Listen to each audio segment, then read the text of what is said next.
একটা কথা ভুলে যায় না, আমি কিন্তু বিখ্যাত সেলিব্রিটি কিন্তু হাডুডু প্লেয়ার ছিলাম একদিন, বুঝছো? কি হলো, হাসছি তো কিছুর জন্য? আমি হাডুডু প্লেয়ার ছিলাম না বিখ্যাত? হ্যাঁ, তুমি নিজেই কিন্তু সাক্ষী। তোমাদের গ্রামে আমি নিজে হায়রে হাডুডু খেলবে গেছি।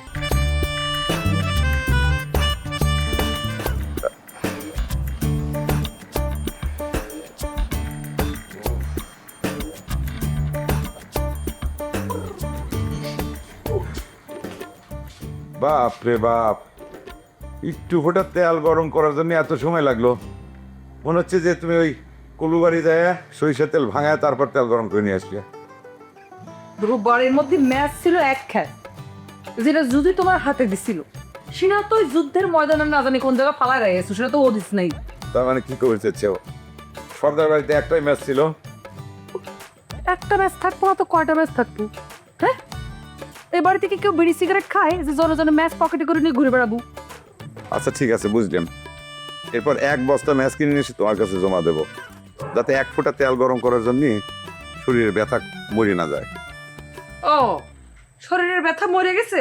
তাহলে পরে তো খুব ভালো হলো, আমার এখন আর কষ্ট করে তেল মালিশ করা লাগবে না। যাই এই খেয়ে আসি। খারান ডাক্তার সাহেব, রুগী কি কইছে যে তার শরীরের ব্যথা মরে গেছে? হাতের তালিয়ে ব্যথা, পার তালিয়ে ব্যথা, সারা শরীর গিটে গিটে ব্যথা। ও মা, পায়ের তলায় একটু তেল দিতে দাও। ও, আমি নড়াচড়াই করে পারতেছি না। উফ, বুড়িয়ে যে সময় তুই দেখো। শরীরের যা অবস্থা, একটুখানি দৌড়ঝাঁপ করলেই ব্যথায় কাতরাতে শুরু কর। কেন এসব মারামারি করতে যাওয়ার কি দরকার? মারামারি করতে যাওয়ার আগে মনে থাকে না? শোনো, শরীর নিয়ে টিটকিরি দিও না, শরীর ঠিকই ছিল, প্র্যাকটিস নাই তো, নড়াচড়া খুব কম হয় ইদানিং। একটা কথা ভুলে যায় না, আমি কিন্তু বিখ্যাত সেলিব্রিটি কিন্তু হাডুডু প্লেয়ার ছিলাম একদিন, বুঝছো? কি হলো, হাসছি তো কিছুর জন্য? আমি হাডুডু প্লেয়ার ছিলাম না বিখ্যাত? হ্যাঁ, তুমি নিজেই কিন্তু সাক্ষী। তোমাদের গ্রামে আমি নিজে হায়রে হাডুডু খেলবে গেছি। সেই কথা মনে পড়ে তো হাসি লাগতেছে। তুমি যে হায়ারে খেলতে গেছিলে আর আমাদের গ্রামের লোকজন যে তোমাকে অপমান করেছিল তুমি খেলায় হারে গেছিলে বলে, সে কথাই মনে করে হাসতেছি। তুমি নাকি কইছিলে যে আমি চা খাবো না, আমাকে মিক্সার দাও।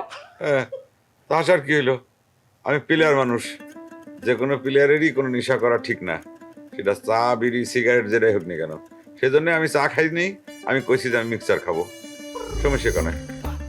মিক্সার খায়ে তারপর যখন খেলতে নামিছিলা, খেলতে নামি তো খেলা হারে গেছিলা, তারপর নাকি আমাদের গ্রামের লোকজন তোমাকে এই মিক্সার খাওয়া নিয়ে টিটকারি মারিছিল। আসলে ওই কথাটা মনে করেই আমি হাসতেছি। জ্বর তো মনে হয় একটু কমিছে। আর জ্বর জ্বর কমলে কি বাড়লে কি, কোনো মতে যে গানটা নিয়ে বাইতে আসছি সেটাই আল্লাহর কাছে হাজার শুকুর। বাপ রে বাপ, কি আক্রোশ! আরেকটু হলে তো গণবিড়িতে মরেই যেতাম। আচ্ছা, আমি একটা হিসাব কোনোভাবে মিলাতে পারতেছি না, সর্দার বাড়ির লোকজন তোমার উপরে আক্রমণ করলো কিসের জন্য? আমার মনে কয় ওরা তোমাকে চিনতে পারে নাই। আহ, তোর ধারণা সম্পূর্ণ ভুল রে সাহায্য দেখা। আমাকে চিনতে পাইরে আমাকে হত্যা করার চেষ্টা করেছিল। তোমার উপরে এত আক্রোশ হবে কিসের জন্য সর্দার বাড়ির লোকজনের? তুমি তো তাকারে কোনো ক্ষতি করো নাই। হ্যাঁ, আমি তো তাগরে সেটা বুঝাবার চাইছি। আমি কলাম যে আমি বিশ্বাস বাড়ির কেউ না, আমি খা বংশের ছেলে, আমার নাম জহির খা। আমি বরঞ্চ বিশ্বাস বাড়ির জাতাকলের মধ্যে পড়ে আছি, অত্যাচারিত হচ্ছি। কিরা শুনে কার কথা? তুমি আমার কয় আমার ঠ্যাং ভাঙবি। তারপরে যে কি হলো আমি আর কবার পারবো না রে বাপ। এই সব কিছুর মূলে দায়ী হচ্ছে আমার মামাতো ভাই রাজ। তোর কিসের জন্য গিয়ে সর্দার বাড়ির সাইনবোর্ডের উপরে আলকাতরা মারা লাগবি? হট্টগোলটা তো ওই শুরু করেছে। আরে কিরা কার কথা শুনে? এটা কি কেউ শুনবি? হ্যাঁ, আরে বাবা, সর্দার বাড়ি আর বিশ্বাস বাড়ি নাড়াই করবি, আর আমরা নিরপরাধ মানুষ মাঝখান দিয়ে আমাদের জীবন যাবে। হয়, দুই বাড়ির লোকজনের একবারে মাথাটা নষ্ট হয়ে গেছে। দেখলে না, নেবর উঠে এসে পড়তেছি, সে কারণে নানা ভাই আমার বইটা নিয়ে গিয়ে এখন সিন্ধুকের মধ্যে আটকা হয়ে দিছে। আরে বাহ, আমি জানি।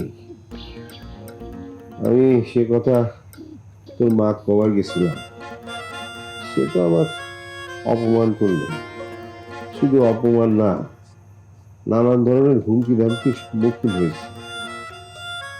আমি তোকে একটা কথা কইবা, আমার তো বয়স হচ্ছে, এই যাত্রায় তো বাইচে গেছি, আর কবার পারবো কি পারবো না সেটা তো জানি না। তুই এক কাজ করবা, তুই এ বাড়ি থেকে পলায় যা, খালি তোর ভবিষ্যৎটা গড়ায় নে। এ বাড়িতে থাকলি তোর ভবিষ্যৎ আর হবি নে, এমনকি তোর নামের পদবি শাহজাদা খাটাও থাকবি, বুঝতে পেরেছিস বাপ? পানির গিলাসটা নিয়ে আসি। গিলাস নেই, তুমি রেস্ট নাও, আমি পানির গিলাস নিয়ে আসি। জ্বর নেমে গেছে, একটু পানি খাওয়া লাগবে বেশি করে, গিলাস নিয়ে আসি।